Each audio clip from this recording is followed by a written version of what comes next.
isa na namang kabanata ng Business and Politics in 30 minutes. BP in 30. For the first time ever on a Toronto stage, Chiki Crown Media, in association with Stayman Estates and MCBN Media Group, proudly presents Diva to Diva. Diva to Diva. It's a clash of world-class Pinoy talents, the goddesses of music, back to back with the queens of the night. Cool Ledesma, Shasha Padilla, Mitch Valdez, Nanette Inventor, an evening of laughter and song, of ageless beauties and voices, and of fun moments and punchline. It's a showdown of performances. Diva to Diva in Canada, September 22nd at the Toronto Pavilion. Your official media partner of Diva to Diva, PinoyRadio.com, Crosswave Radio, and MCBN.TV. 2018 is the year where we at MCBN move much faster, live much higher, and make the team much stronger. We are here to continuously reinvent, redefine, with fresh and bold ideas every time. We are your MCBN. Everything else is as good as new. Ika'y nakikinig sa himpilan ng lahing kayuwanggi. PinoyRadio.com. Today's best of Pinoy music. All day, every day. PinoyRadio.com. Bawat minuto ay mahalaga. Give us 30 minutes and you will know what they can offer. Bawat mensahe may kabuluhan. Give us half an hour and we'll keep you up to speed with the current affairs in your area. Business and Politics in 30 minutes. BP in 30 with Von Canton on PinoyRadio.com. BP in 30. Mapapakinggan na. Nandito na sila. Kabayan, kinig na. Okay, welcome to the program. This is Business and Politics, a special edition, I would say, because it's Wednesday. Normally, it's happening every Saturday here on Pinoy Radio. But today, we have a special guest. And without further ado, I'd like to introduce to you the Honorable Garnet Genius. He is a member of the Parliament for the Alberta riding of Sherwood Park Fort, Saskatchewan, and the Deputy Shadow Minister of Foreign Affairs and the official opposition. And our guests previously served as Deputy Critic of Human Rights and Religious Freedom. So welcome to the show.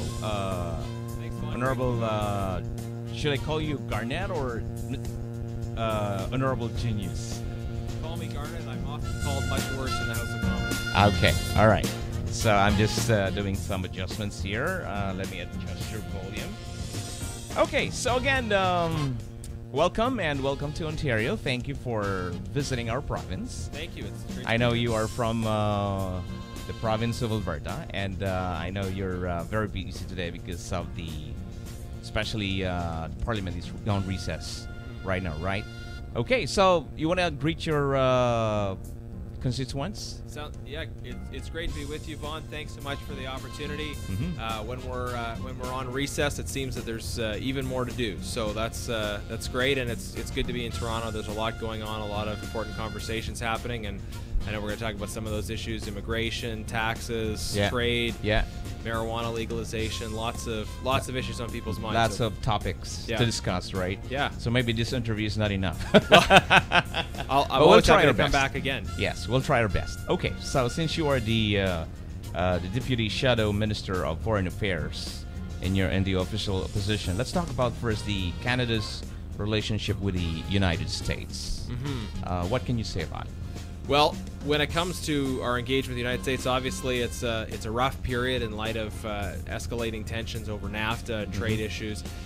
In the official opposition, we try to work as much as possible with the government on these important issues, important relationships. It's not our job to be opposing all the time. We want to work constructively in the best interests of Canadians. You know, we think maybe there's been some strategic mistakes made in terms of how they've approached this. The partnership we have with the United States, the economic partnership, is critical, and it's critical for both countries. You know, we should stop thinking about trade as being a question of winners or losers, us versus them, and recognize that the weakening of trade hurts both countries. The strengthening of our trade relationship is good for both countries. Okay, so what's your stand?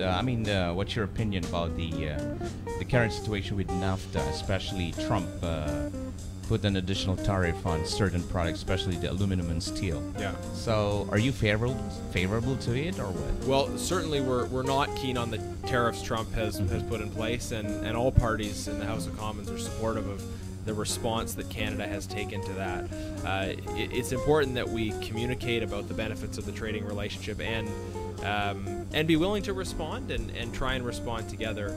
At the same time, I think there's two areas that I would point out where we would differ a little bit with the approach of the government. One is they spent a lot of time early on talking about the so-called progressive trade agenda, which really amounts to trying to use trade as a way to push the United States to make certain changes in terms of their own domestic social policy. And our view was that we should be focusing on Canadians, on Canadian jobs, and on preserving that trading relationship rather than on kind of adding demands about domestic issues in the United States. Especially when really what they were asking for was non-binding language, not even anything substantive on these issues. The other issue that we need to think about in the context of that relationship is how competitive is Canada. The U.S. is our partner, but it is also a competitor. When companies are deciding where they're going to make investments, they'll compare the tax system, the regulatory system in Canada and the U.S. And for a while, under the Conservative government, we had the lowest tax rate, the lowest business tax rate in the G7.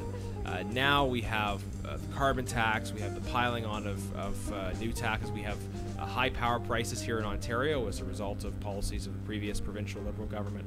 All of these things make Canada less competitive and make it harder to make that case to companies about investing here in Canada. Donald Trump wants to bring Canadian jobs to the United States, but to bring back those jobs, right? And we shouldn't be helping him by having when we have higher taxes here. That unfortunately helps Donald Trump bring jobs to the U.S. We should be competing to bring more jobs to Canada. So you believe in lower taxes in Canada? So the businesses will stay here. Yeah, and first and foremost, we want to repeal the carbon tax. I know the provincial government now of Doug Ford here in Ontario was planning on getting rid of the cap and trade carbon tax system. And I think it's happening soon, right? But the result There's of that debate. Will likely be the federal government trying to impose a new federal carbon tax on Ontario, because the federal government has said that they want every province to have a carbon tax, and if they don't, the federal government will oppose them, and likely there's going to be some legal challenges. So what's going to affect? Say, for example, Premier Ford removed this cap and trade in Ontario. But what about if the federal government say we have to apply this Canada-wide? So what's the effect on it? Well, the federal government fortunately can't compel Ontario to impose a tax like this, but they're going to try and impose a tax on the provinces that don't impose their own carbon tax. So in Saskatchewan, now in Ontario, in my province of Alberta right now, we have an NDP government that supports the carbon tax, but we have an election in the spring, and Jason Kenney's running to lead the province. And if he's successful, he said as well, he will oppose it. So really, this is kind of Justin Trudeau's desire to impose a carbon tax on everybody. And many of the provinces, more and more, are stepping up to say no to that. Our position as the official opposition is we're opposed to the carbon tax. We think it hurts Canada's competitiveness. It's one of those key things that make businesses more likely to invest elsewhere as opposed to Canada. It hurts our ability to create jobs in Canada. It also imposes a burden really on those who can least afford it. The carbon tax hits hardest low-income Canadians very often, low and middle-income Canadians who can't. Who may not have other options. They may actually need to use their car to go to the grocery store. If you've got 3 kids, it's not always practical to take public transit. So people who don't have those options, it really hits them hard when you have these new taxes on home heating fuel and on other things that carbon taxes. You can't not heat your home. This is Canada, right? Home heating isn't a luxury. It's a need. Exactly. Okay, so NAFTA. Let's go back with NAFTA. It's been there for decades. So I spoke with a person I know who worked at the White House. And said that the reason why they want to tax more, or they want to tax the steels and aluminum, because of Canada is putting so much tax already, and for them it's a double whatever. So how do you find that? Is it true? Well, I think a lot of the arguments that are made around some of these different aspects of the trade deals are, they're kind of a stretch of the experience. We negotiated NAFTA, which had certain recognition, certain protection of certain sectors, obviously, and every country negotiates for that. I mean, agriculture is another area where we have a supply management system in Canada. In the U.S., there are big agriculture subsidies. So these are things that are negotiated. You start with the idea of free trade, but then you negotiate certain protections. Yeah. And that's normal. But frankly, these new punitive tariffs, they're hurting. They're going to hurt both countries, right? And the jobs as well. Yeah. Right. Okay. And economically, there will be an impact with that. All right. Absolutely. So we will take a short break, and when we come back, we're going to talk about immigration and marijuana, because I don't want to keep you much longer. Great. Because I know you're going somewhere else. Look forward to the conversation. All right. So we'll be right back. Kung ikaw ay bibigyan ng kalahating oras lamang para ipalaganap o ipaalam sa publiko ang iyong negosyo, paano mo sasabihin ito? Every second counts. Kung ikaw ay mayroong pagkakataong kausapin ang iyong nasasakupan o bayang pinaglilingkuran, ano ang nais mong ipaalam sa tao? Every word matters. 30 seconds is all it takes. Business and Politics in 30 minutes. Ngayong Sabado na, alas 11 ng umaga. Abangan sa PinoyRadio.com. Sa iRemit, libreng tawag ka sa Pilipinas tuwing magpapadala ka ng pera via iRemit from any of our 8 branches across Canada. Visit Batter's Toronto branch and enjoy free coffee or tea and other refreshments and experience the comfort of their service while sending money to the Philippines. From The Voice, Philippines Blind Editions. Now, a true kapamilya, Asap Birit Queens. A multi-awarded singer.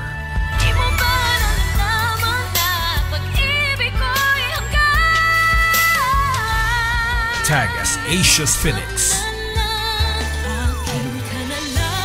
And the next diva. This is the concert you've been waiting for. Up close, Morissette. Live in Toronto, August 4, 2018, Saturday, 7:30 p.m. at the Toronto Pavilion, together with Jason D. With guest performances by Kiana, Emil, and Alisa. Email info@primetimeevents.com for more details. Up Close Morissette, live in Toronto, is being brought to you by MCBN, Media Concept Broadcasting Network, Pinoy Radio, Crossway, MCBN TV, and Jeepney Pinoy Radio. Sa pagdiriwang ng ikalawang dekadang pamamayagpag sa bansa bilang pinakamabentang sasakyan, Action Honda, Canada's best-selling car. Aming pinakikilala ang bagong Civic SE with new lower down payment. 2018 Civic LX Sedan or step up to new 2018 Civic SE. And there's this all-new 2018 Accord LX and 2018 CR-V LX. The car you trusted, the car you know. Gives you the latest models, the features you love. Brand new year, brand new car. Zero down payment, zero security deposit. Well, need I say more? Keep those fingers working now. 416-281-1234. But it would be best if you come see Paeng Yepes at 4334 Kingston Road. Kabayan, let's make it happen. Action Honda, Honda for all. You're tuned in to Business and Politics in 30 minutes. Muli nating balikan ang BP in 30 kasama si Vaughn. Ito ang Business and Politics in 30 minutes. All right, back on the program, Business and Politics Special Edition on a Wednesday. And again, my guest is Honorable Garnet Genius of Alberta, and he is the Deputy Shadow Minister of Foreign Affairs in the official opposition. All right, so let's talk about immigration. What's your take on illegal immigrants? And later we can talk about the asylum seekers. That's ongoing problem right now. Well, this is an important issue and something that I'm having a lot of conversations about here in Toronto, especially a concern for people who have come here legally or who are seeking to sponsor family members to come through the proper legal channels. We have a problem right now in Canada. The problem is that we're seeing more and more people that are coming across the border illegally from the United States. Why is that? Well, I think that we is it started because of the Trump fever sending their? Well, we saw this uptick happen after Justin Trudeau put out a tweet that basically kind of sent the wrong message about our immigration system, saying, you know, all are welcome to Canada. And I think people that have immigrated here know that that we welcome immigrants, but there is a process, and it's not an easy process, right? I mean, people have to fill out applications, they have to not just take the bus and go to the border. Totally, right? That's it's not like that. Anybody just hop on a plane and come here, right? We have a process, and that's important. Having an effective legal process is what allows Canada to be an open country. It's what maintains public confidence in the immigration system. That people know that those who are coming here, they've followed a process. There've been security checks. They've been assessed for their skills, and they're coming here as people that are really able to. They're benefiting themselves, but also they're benefiting Canada. But when you have illegal immigration, people coming across the border, that really risks eroding public confidence in the system. But also it isn't fair to people in other parts of the world, maybe who don't live in or who aren't in a country that shares a border with Canada. They can't just walk across the border, and in some cases they may be in much greater need economically. They may be refugees in camps in other places, and they can't come here. So we need to emphasize Canada has to have a strong, open, and rules-based immigration system. Open the door, but stop people from climbing in through the windows. Yeah, no shortcuts. That's right. Okay, so now let's talk about asylum seekers. Asylum seekers, do you consider them as illegal immigrants? Well, when somebody claims asylum coming from a safe country, I would say that that's illegal immigration because it's a false asylum claim. Yeah, but their category is refugee because they're claiming asylum, right? Right. So is it safe to say that a refugee is an illegal immigrant? No. So when it comes to refugees, we can talk about multiple different categories, right? So many refugees will come because they're sponsored. Some will be sponsored by private organizations, churches, just individual groups of people can sponsor individuals, and obviously there's nothing illegal or irregular about that. Yeah. And then you have government-sponsored refugees. Now, people can make asylum claims, and if they are in a country beforehand where they have a well-founded fear of persecution, and then they come to another country and claim asylum. That's a legitimate a legitimate asylum claim, right? But the issue we have that's happening and that really takes advantage of our asylum system in a way that I don't think is appropriate. Is when people are in a safe country already, which is the United States, and they are coming to Canada and claiming asylum. I think in many cases, likely this is a question of people trying to better their circumstances economically, and of course. We can sympathize and empathize with that. Many people who come to Canada, they're not necessarily escaping persecution, but they're looking to better their economic circumstances. But hey, there's a lot of people that want to do that. That's why we have a process. And we have a long line. That's why we're having a backlog issue, right? Yeah. Now somebody will take the shortcut, so it's not good. Absolutely. So now one important question is, of course, according to the news, these asylum claimants went to or used the entrance of Manitoba and Montreal. But how come they ended in Toronto now, in Ontario, and Mayor Ford is having a problem that we're running out of shelters for the asylum seekers? How come they end up here in Manitoba? And the debate now is the provincial government doesn't want to spend money on it because they said it's a federal issue. It's a federal thing because refugee or immigration is a federal policy. What's your stand? Obviously, we've seen a real war of words between people in the Ontario government now and the Liberal government, and I certainly think the words of the immigration minister towards from Canada towards the minister responsible in Ontario totally inappropriate. I mean, obviously there's different parties involved, but when we start calling people un-Canadian just because you have a different point of view about an issue, I think that's beyond the pale, and certainly these levels should be working together. So do you think they will fix it soon? Well, because they're complaining here in Ontario. Yeah, I mean, they're running out of funds for this, and obviously there's funds. It's just like they belong to a different political party, and putting their own argument that why are we gonna do this? Because your term is correct. It's very un-Canadian.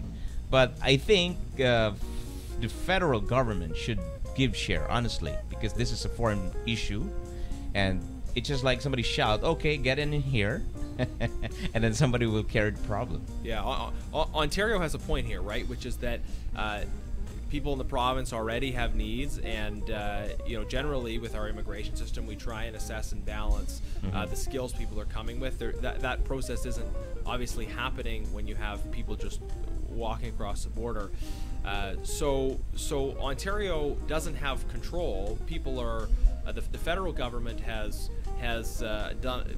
taken some steps, unfortunately, that has exacerbated a problem, and then Ontario is left needing to carry a lot of the response. So I mean, there's a question about money, but speaking at the federal level, what do you think government will give their share? Do you think they will help? Well, I mean, I think the first priority has to be actually addressing the issue at the border. So I mean, obviously, there's they need to try and work constructively with the Ontario government, but money isn't the fullness of the solution. The solution is, and we proposed some constructive ideas for how to do that. One of them would be designating the entire border as an official border crossing for the purposes of the safe. I think that would be good. Agreement. And also the asylum seekers, probably you can distribute those provinces that need people, because there's a ongoing provincial nominee program. Obviously, they need people. Right. So probably this is a good start, right? The only issue with that is that once people are here and they've made an asylum claim, we've got people have the ability to move around within the country. So I think there needs to be a way of moving the process quickly, and we have a safe third country agreement with the United States, which means that if someone comes to a regular border crossing and they claim asylum, they will be turned back, because they will be told that at that regular border crossing, you're in a safe country already, the United States. We recognize each other as safe countries. If you need to make an asylum claim, you should do that in the United States. Many of these people they're not American citizens, but they're coming from the United States. So are we doing it now, like turning them back? If somebody comes to a regular border crossing and tries to claim asylum, yes, they will be turned back. The issue we have is people are walking across at points that are not official regular border crossings, and that's the loophole in the Safe Third Country Agreement. It applies at regular border crossings, but it doesn't apply in these places which are not regular border crossings. Which is a safe country. So I don't know why we allowed it to come in here. So anyway, we're running out of time. Last question. Stand on marijuana. Yeah, so I voted against the marijuana bill that came in. Why? I think that marijuana is dangerous. We need to have a rational approach, obviously, and I don't think, I think we need to recognize it as a public health issue as well. But part of the response needs to be communicating the danger that marijuana is, and having tools in place that would allow a police officer to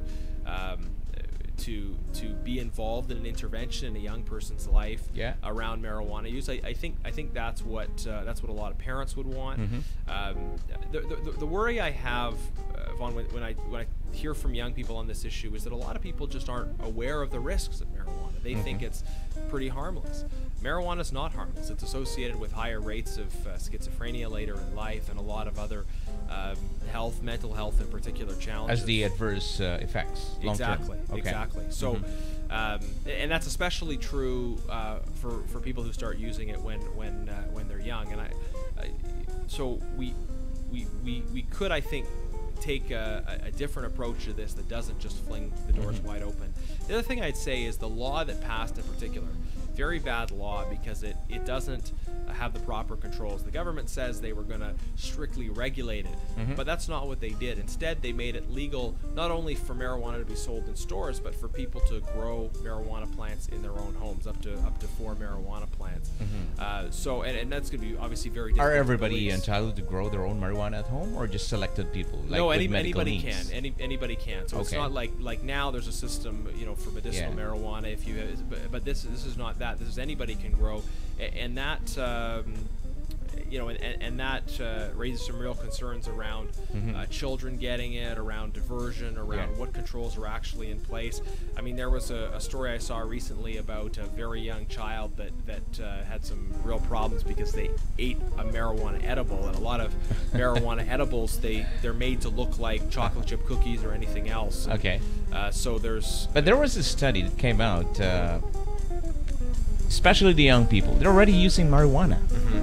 Well, It's really hard to deny that it's happening, but it's already happening. Yeah. So the reason why they passed the law is 2 things: to generate revenue out of those people doing it illegally or selling it illegally, and at the same time to to address the social issue affecting the legalization of marijuana. So these are the basis of their There are high rates of marijuana use, but they've been going down. Before legalization, those rates were going down. If you look at the period over the 10 years, for example, when the Conservatives were in power, we did a little bit more to try and make people aware, communicate about some of the risks there. And it wasn't a heavy-handed approach. Yes, it remained illegal. Realistically, in virtually all cases, if a police officer stops someone with simple possession, that person's not going to face a criminal charge or go to jail. It's going to be confiscation. It's going to be a warning, and maybe that gives the officer. So I think there were things we could have done to maybe create an alternative enforcement mechanism. So it's a fine instead of, and I would have been in favor of exploring that discussion, recognizing the realities of the patterns out there. But if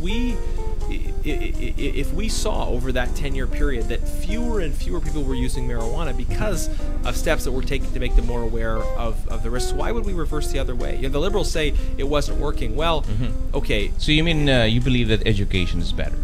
You have to educate these people so they will get out of this marijuana. I think all of the above are important, right? I think education is important. I think making sure people are aware of the real substantial risks associated with marijuana. I think partnering with parents to help them know how to respond to these issues within their own families. Make sure parents as well as schools and institutions have the information. All these things are important. But legalization doesn't help, because legalization makes it so much easier to get marijuana. It makes it so much easier for young people to use it.